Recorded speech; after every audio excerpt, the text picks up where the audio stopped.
Hello and welcome to News Now. I'm your host, Taylor Inman. We're going over the week's biggest headlines for Northwest Montana. A group of Blankenship neighbors have filed a lawsuit in Flathead County District Court claiming a planned resort is in violation of a prescriptive easement on Teakettle Road in Columbia Falls. Glassview Glacier LLC is advertising a luxury resort with glass cabins where people can look out into the woods and skies above, according to its website. The resort, still under development, is off Teakettle Road, a private road that takes west of Rabe Road. While the road is private, it does run through public lands owned by the Forest Service on the east side of Teakettle Mountain. Several neighbors, Stephen and Monica Haas, the Daniel L. Diamond Trust, Allison Fleury, Ethan and Tricia King, and Stephen Willis, filed suit May 29th against Glassview Glacier, claiming the resort is in violation of the prescriptive easement for the road. The suit maintains that Glassview Glacier's right to use Teakettle Road is pursuant to the prescriptive easement. Therefore, Glassview Glacier's access to its property via Teakettle Road is limited to the historical use that occurred during the prescriptive period that was used to establish and create the prescriptive easement. According to the suit, Glassview Glacier is planning to build 30 luxury cabins on the site, with mirrored glass walls as a luxury glamping attraction. The resort's website features a drone photo of the Flathead River near Columbia Falls, as well as a concept photo of the cabins. The area is unzoned, and since cabins are all on one contiguous lot, it is not subject to subdivision regulations, according to the county planning office. The neighbors are asking the court to prohibit the resort from using Teakettle Road for its operations. The neighbors are represented by David M. Sandler and Shawnee Christensen of Moore, Cockrell, and Goachia, and Johnson of Kalispell. Since the suit was filed, however, the property has been listed for sale, so the legal action may be moot. Whitefish Sotheby's has the nearly 80-acre parcel listed for $2.75 million. Diamond, one of the plaintiffs in the suit, said the broader issue is the large-scale commercial development in unzoned areas like Teakettle Mountain. He said neither the county or the state have any regulations that will stop it outside of sanitary approval. The cause of a 2-alarm fire that destroyed an abandoned building near downtown Whitefish remained under investigation on Monday. The Whitefish Fire Department responded to the structure fire at the corner of Edgewood Place and Wisconsin Avenue on Sunday at about 7 p.m. Upon arrival, crews encountered a fully involved fire with conditions too dangerous to allow entry. Using various apparatus, the fire was fought in a defensive mode using aerial master streams.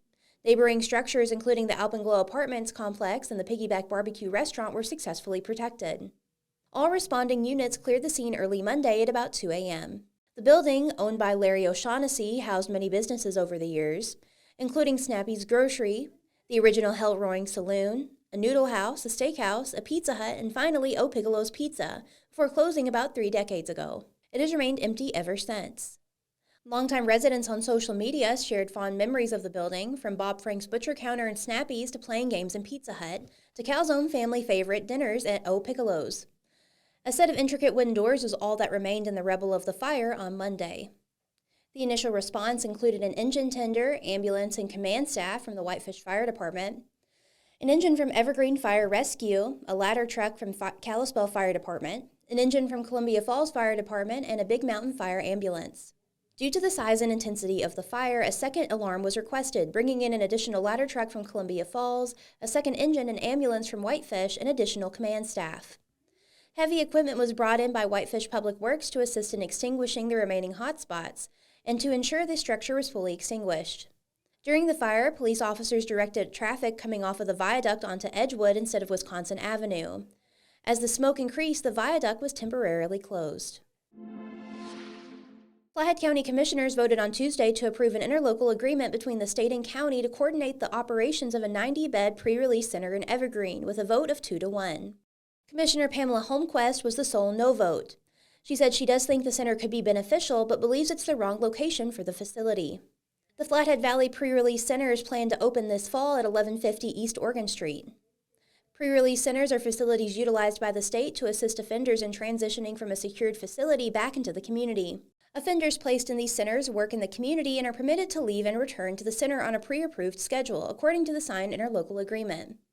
Earlier this year in April, members of the Flathead County Board of Adjustments unanimously voted to approve a conditional use permit to transform the Greenwood Village Inn and Suites Hotel in Evergreen into the pre-release center. The approval came after the settlement of a lawsuit filed by the state last year over the board's original denial of the permit.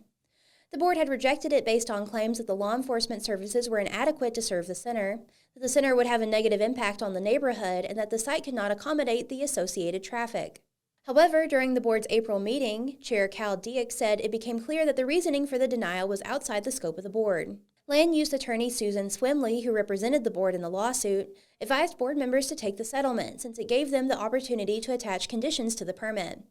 Otherwise, the board risked it being decided by a judge. The interlocal agreement exceeds the conditional use permit requirements recommended by the board, according to the county officials. The Board of Adjustments originally called for a memorandum of understanding, but the county pushed for a more robust, legally binding interlocal agreement, providing stronger oversight and accountability.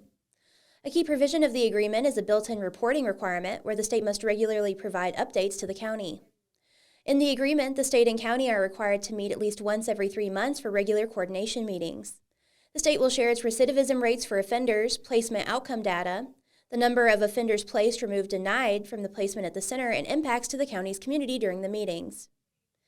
A liaison has been appointed for both the county and the state to coordinate and manage the projects on each of the parties' behalfs. Community Corrections Facilities and Programs Bureau Chief Megan Coy will represent the state, and Flathead County Attorney Travis Ainer will represent the county. In the arrangement, Flathead County agrees to not seek to operate, manage, or assume responsibility for the day-to-day functions of the center. Jim Sanderson, a retired law enforcement captain from the Montana Highway Patrol, has been hired as the new pre-release operation manager. Sanderson was also a former investigator for the Department of Justice before accepting his new role, which began on Monday. The department is currently focused on hiring employees, and jobs are currently posted on the state careers website. Brian Gutkin, director of the Department of Corrections, praised Sanderson and said that the department looks forward to hiring additional staff for the pre-release center. The department plans to begin accepting residents in October, with a gradual increase in residents over the following months, according to the emailed update. The interlocal agreement requires the state to submit written consent to the county for at least 15 calendar days before placing an offender at the center, unless otherwise agreed upon. The county then has 10 calendar days to review the placement and submit written comments, concerns, objections, and etc. to the state's consideration regarding that specific offender.